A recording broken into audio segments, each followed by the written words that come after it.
Hi, dear students. Welcome to week 5 of ESL job search practice. You have worked so hard to prepare your resumes, your cover letter, your LinkedIn profile, and your interviewing skills.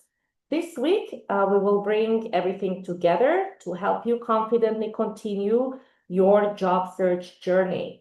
And primarily, we will focus on mock interviews and reflection. So, in terms of the mock interview, practice interview, you will practice answering common interview questions such as, tell me about yourself.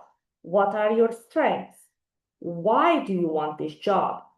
Or describe a time you solved a problem. Okay.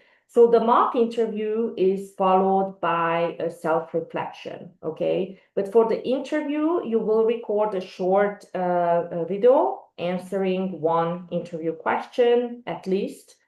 And you will watch your video and complete your self-reflection answering what did you do well?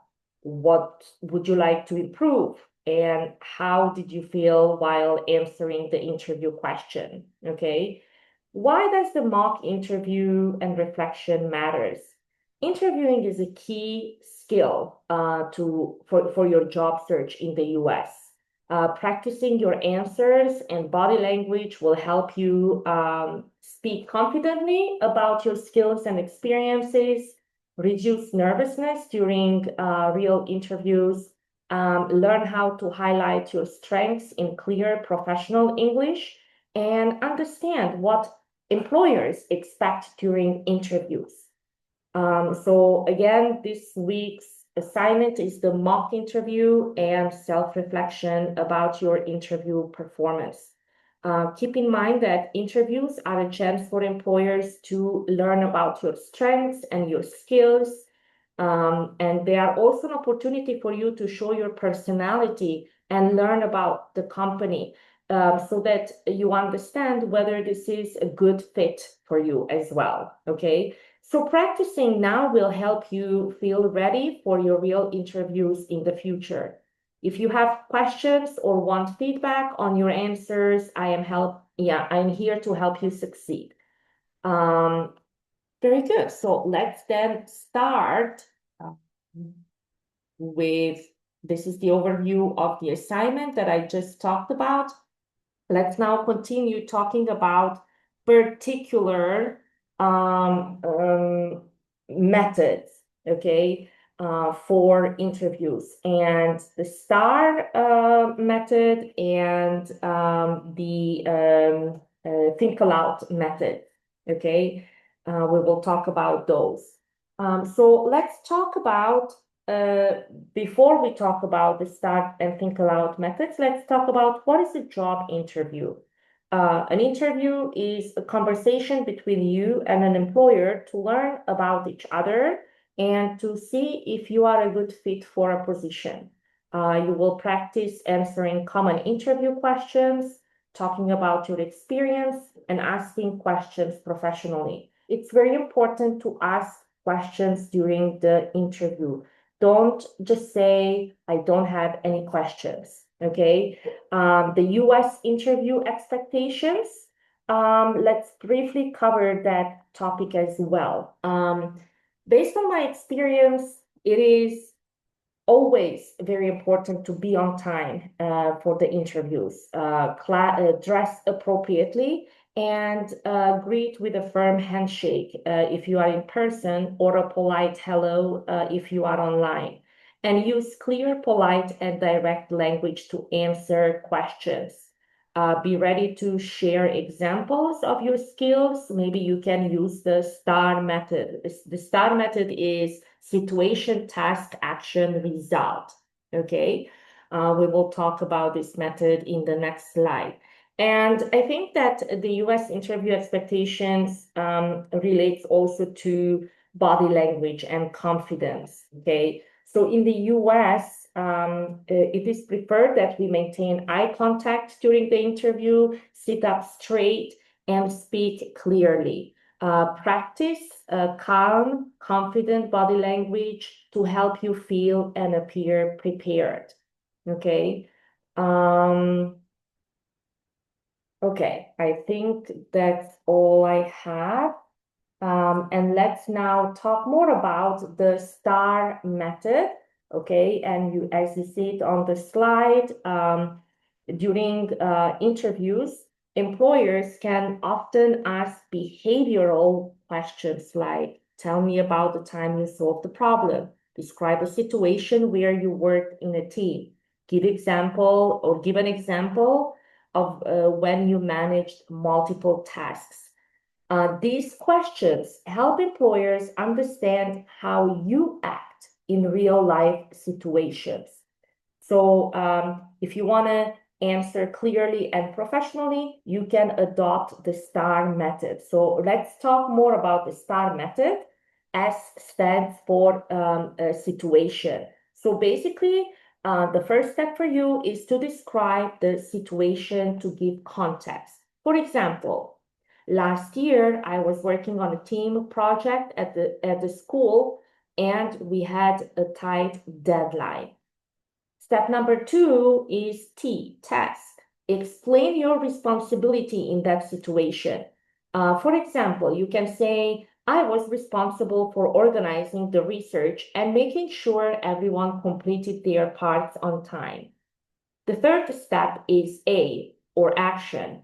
Describe what actions or steps you took to handle the situation. For example, I created a shared document to track our progress and held quick meetings to discuss challenges and support my teammates. And finally, the last step is R, result. Share the result of your actions, showing a positive outcome whenever possible.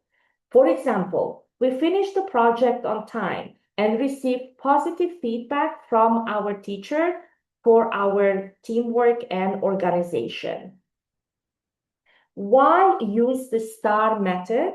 Because it is helping you organize your thoughts clearly. It keeps your answers focused and structured. It shows your employer that you have the skills they need, and it helps you feel more confident during the interviews. Okay, so let's practice an example. If I ask, tell me about the time you handled a difficult customer. How would you approach this question using the STAR method? Okay, what is the situation? What is the task? What is the action? And what is the result? Okay, so let's pick some answers written by another student. When I worked at the cafe, a customer was upset about receiving the wrong order. This is the situation, the context. The next step is the task, right? I needed to address their concern quickly and politely. Step number 3 is the action, right? I apologized sincerely, offered to replace the order immediately, and gave them a discount for the inconvenience. And the last step is the result.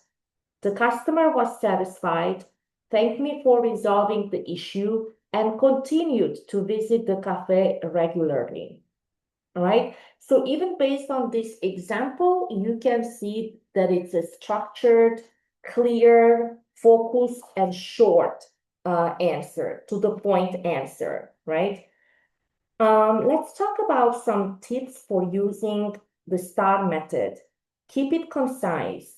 1 or 2 sentences per STAR section is enough. Use clear, simple English to stay confident. Number 3, focus on your role, even if you worked in a team. Number 4, choose examples that match the job skills you applied for. Teamwork, problem solving, communication. And number 5, practice aloud to feel comfortable before your interview. Remember that the STAR method helps you tell your story in a way that shows your skills and how you handle real situations at work, making a strong impression during the interviews. That is why I highly recommend this method. Now, let's talk about another method, the think aloud method. When you get technical or problem-solving questions in interviews, employers want to see how you think, not just if you get the right answer. So the focus is on the process, okay? It helps you show your problem-solving process clearly and confidently. So instead of being silent and only saying your final answers, you explain each step you are thinking. Okay. Why is the think aloud method important? Because it shows how you approach and analyze problems. It shows the process of your thinking. It helps interviewers understand your logical thinking and technical understanding. It allows interviewers to give hints or guide you if needed. It demonstrates communication skills, which are important in teamwork. So, how do we use the think aloud method? The first step is that you restate the question that was asked from you, because you want to make sure that you understand, right? For example, so you would like me to explain how I would approach troubleshooting a network connection issue, correct? Step number 2, break down the problem. Identify the key parts of the problem and possible areas to explore. For example, first, I would check if the device has a physical connection. Then, I would see if it has a valid IP address. Step number 3, talk through each step. As you solve the problem, explain what you are thinking and why. Okay? So, for example, if the device doesn't have a connection, I would check the cable and switch port. If the physical connection is fine, I would check the IP configuration next. Step number 4, state assumptions. If something is unclear, share what you are assuming so the interviewer knows your reasoning. For example, you can say, I am assuming the user is connected via Ethernet, not Wi-Fi, for example, right? And finally, summarize your solution. Once you finish, summarize your steps and reasoning clearly. For example, you can say, in summary, I would first check the physical connection, then verify the IP settings, and finally test connectivity to the gateway to isolate the issue. So let's see an example in a technical interview. And here is the question, and I hope you are going to think with me. Like, I want you to think about formulating your answers.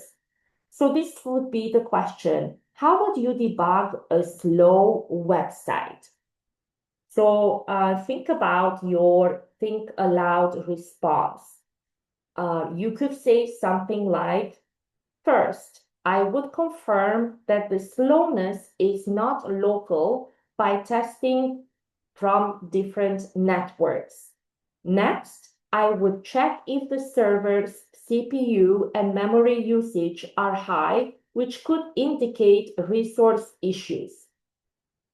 I would look at the database queries to see if any are slow. I would also check the network latency and the size of the website's assets. Okay, so the 4 sentences illustrate the thought processes of this particular person, right? Now, let's talk about some tips for using the Think Aloud method. Speak clearly and at a steady pace. Avoid long pauses, okay? Talk through your thoughts even if you are unsure. Show your logical reasoning and problem-solving structure. Practice with your classmates or record yourself answering sample questions. This is very important. And if you need time to think, you can say, let me think for a moment, then continue aloud. Okay? Remember, employers value how you think and communicate under pressure. The Think Aloud method helps you demonstrate your technical and problem-solving skills confidently during interviews. So let's continue now talking about tips for recording a high-quality professional interview. Remember that this is a video, right? And this week you will record a video mock interview or elevator pitch, and there are some practical tips that I thought about to help you with this assignment. Obviously, it's very important that you have a quiet, well-lit location. Find a quiet space with no background noise. Turn off fans, TVs, music, and record in a well-lit area. Maybe you can face a window or use a lamp behind your camera to light your face, and keep your background simple and clean, okay? Second, position your video camera correctly. Use a phone, laptop, webcam placed at eye level. If using a phone, record in horizontal or landscape mode unless instructed otherwise. Place your camera on a stable surface. Do not hold it in your hand. That's not the right way to do this. And frame yourself so your head and shoulders are visible with a little space above your head. And also check the quality of your audio. Do a test recording to ensure that your voice is clear. The same thing you do for the video, the visual, right? Speak loudly and clearly, but naturally. Avoid recording in echoey rooms if possible. Dress professionally, so wear clothes that you would wear for an interview in a professional in-person meeting. Avoid busy patterns or logos that may distract the interviewer.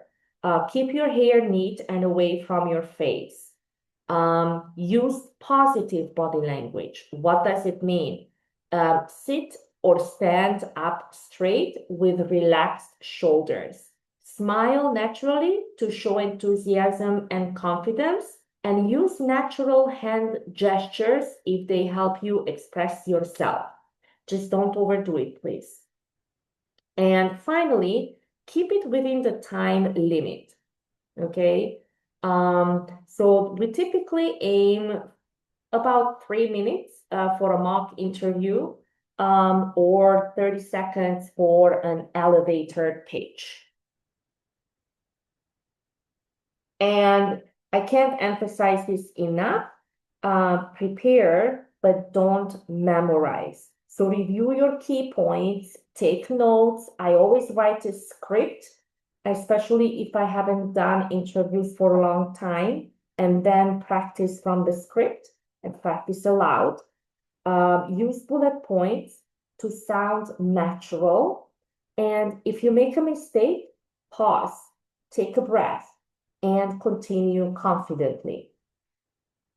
So I hope that this discussion with the tips will help you. So remember, keep in mind, almost like a checklist: quiet environment, good lighting, camera at eye level, clear audio, professional appearance, confident posture, and prepared with key points. Remember, your video is a chance to showcase your communication skills, confidence, and professionalism. It does not need to be perfect, just clear, natural, and prepared. And practice will help you feel more confident, and I am here to support you.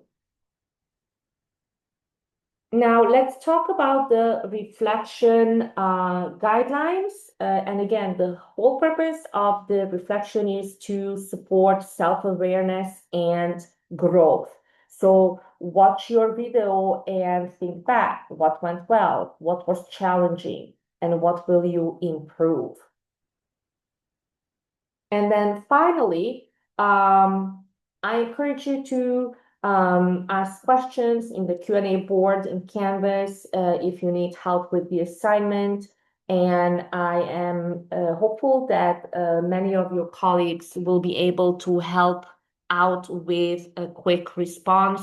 Remember, participation in the Q&A board is part of your end of semester participation grade. So it's very important that you collaborate and you help each other out. I think that's all I have for this week. Best of luck, and I look forward to reading and watching your interviews. Bye. See you next week.